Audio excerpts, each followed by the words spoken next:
Gave Zach Wilson a vote of confidence, and it sounds like the former number 2 overall pick is up for the challenge. Zach Wilson had some words. Speak up, Zach.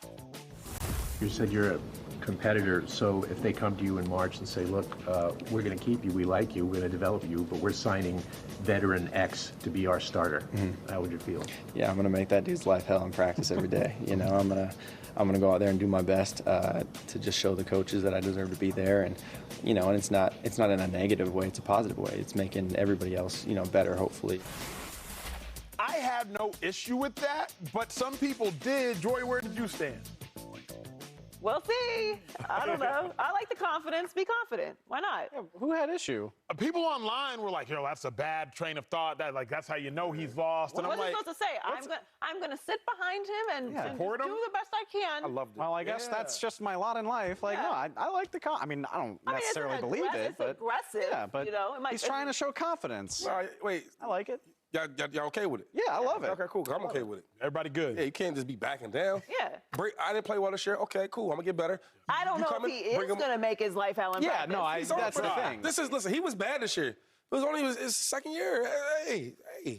Oh, let's what a transition. Let's get to that. Your quarterback. Second-year quarterback.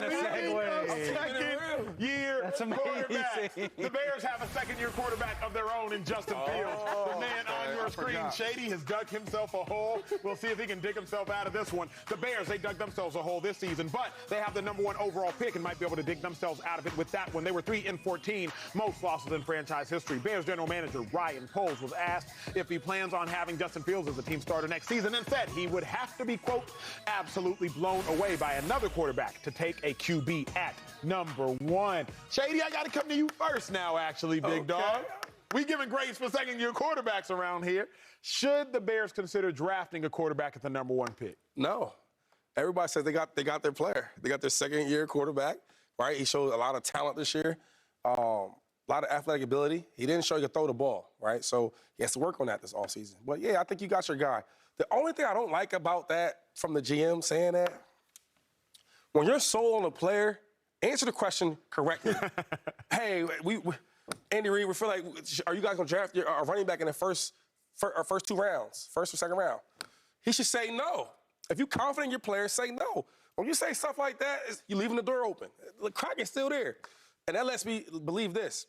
If Bryce Young goes out there and has a great pro day, throws the ball around, runs the ball well, shows some Patrick Mahomes flick of the wrist, they might go get him. And I don't like that.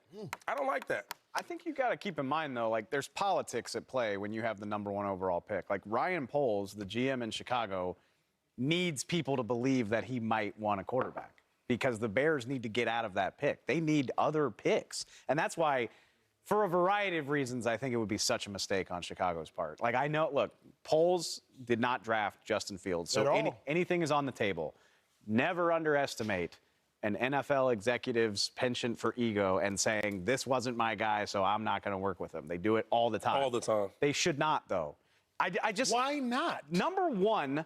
Look, I think Bryce Young is amazing. I think he's wonderful. I don't think you should think too hard about drafting him number 1 overall if you need a quarterback. But I don't think the Bears do. And I don't think you can definitively say that Bryce Young as a college prospect is that much further ahead than what we saw from Justin Fields at Ohio State. Justin Fields was a hell of a college quarterback. He's shown flashes in the NFL. Obviously, there's a lot to work on. And more important than that, as wonderful as I think he is, drafting Bryce Young would just be starting over in the same situation. This is a talent-poor team. But don't you think the world of scouts can, will, and has definitively said that? Because Justin Fields, who was drafted before him? Trey Lance from North Dakota State, who played 19 career games.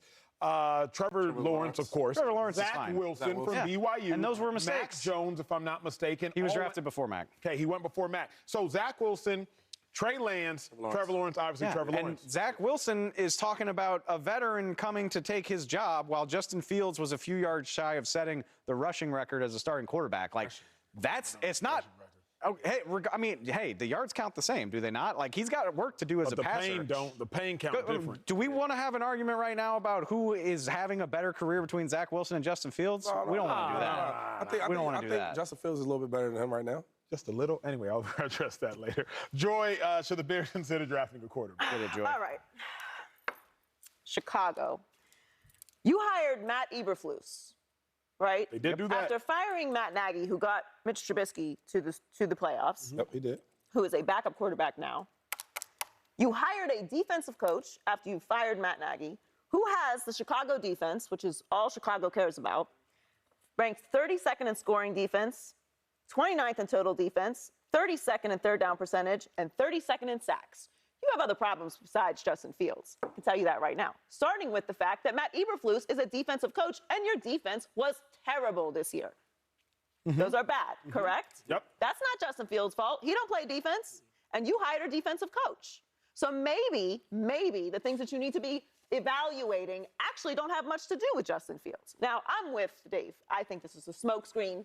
Let's encourage the idea that we're moving off of him so that we can get more picks. What I don't like about it is that it puts it out there for us and other shows to discuss and question whether Justin Fields is the guy. Now, And it can't feel good for Fields either. Yeah, and maybe they've had a conversation with Justin Fields about it. I don't know.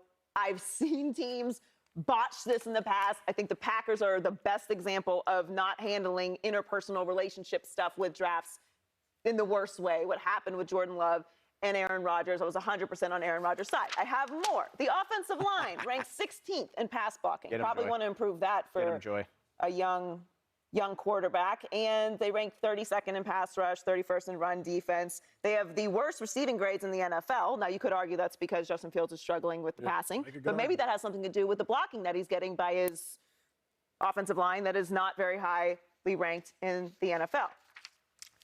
Do we think that Trevor Lawrence took a step up this year with a good offensive coach? Yes. Yes. Yeah. Let's take a look at his numbers in Trevor Lawrence's first year with a disaster and what Justin Fields did. Don't you think that Justin Fields could take a step up in the way that Trevor Lawrence took a step up if he had the right support system around him? If they brought in some pieces for him to throw to? You would think so. It's not that easy. You would think so. It's not that easy, but what makes it easier is when you don't have a defensive coach that has a terribly ranked defense. You know what else helps a young quarterback? Not having to play from behind all the time because the defense doesn't help you. I'm not saying they should fire Matt Eberflus, by no means. I'm saying you have way more problems than Justin Fields if you're Chicago. Why don't you trade back from the #1 overall pick and get some of those defenders that we watched last night from Georgia? Why don't you put together some pieces? Why don't you add a true #1 receiver for your young quarterback to throw to? Now, do you remember weeks ago when I said, everybody talks about that part, Justin needs some receivers. And I said, well, man, why the receivers say, we need a quarterback, right? It works both ways.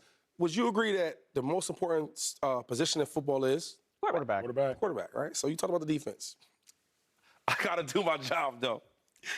Justin Fields, he ranks 31st in pass completions percentage, right? He's last in yards per game passing.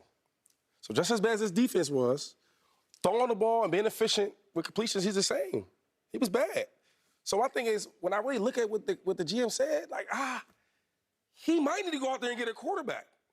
Because the most important position in football is the quarterback. And our quarterback couldn't pass the ball at all. He was last in yards per game, and completions, he was 31st. Who is he throwing to? And the last part is, they run the ball extremely well. They go for 200 yards up and down the field like it's nothing. Running the ball with the running backs and him running. So now we got to pass the ball. This is a passing league now. To who? That's my... It works the same way. Because if you ask our receivers, which I've asked, how you feel about Justin Fields as a passer? They don't want to go there and play for him. Well, if you're getting drafted, they don't have a choice. They're going to go to Chicago. I'm just saying, it works both ways. From the quarterback, he needs help. Wide receivers, we need help. And I don't like to bring up college too much because the NFL is a different sport. But he was not a bad passer. When he had dogs on his offense, he looked pretty good. When he had great receivers, he was great. That's what worked for Joe Burrow in college. Joe Burrow the same thing. We're talking about the league here. Justin Jefferson and Jamar Chase. True, but it's very nuanced. I don't want to get into all the nuances about what style of offense that Justin Fields was running in college. Nuance is important. Well, Justin Fields in college is running an offense where receivers are running crossers, running goals, running double posts, and everybody's wide open. Sure. Joe Burrow was running much more of a pro-style offense in college, so it's easier to evaluate how Joe Burrow would translate his game in the same manner that I think it's easier to evaluate how Bryce Young's game would translate. Dave, you said something I agree with, actually, in that Justin Fields is not Ryan Poles' guy. No. And that's why I don't think this is smokescreen. I think Ryan Poles is like, if I'm going to die on a hill as a general manager, because he is a young minority general manager, he going to die on his hill. Right. I'm not going to die on Ryan Pace's hill, and I'm not going to die on Matt Nagy's hill. Because if we're being really real, the Bears didn't even necessarily want Justin Fields. Ryan Pace and Matt Nagy, they knew they had to draft a quarterback because they were on their way out. I've been keeping up with the Bears for years because my brother was a part of that franchise. So they were like, we're going to draft Fields. We're not going to start him.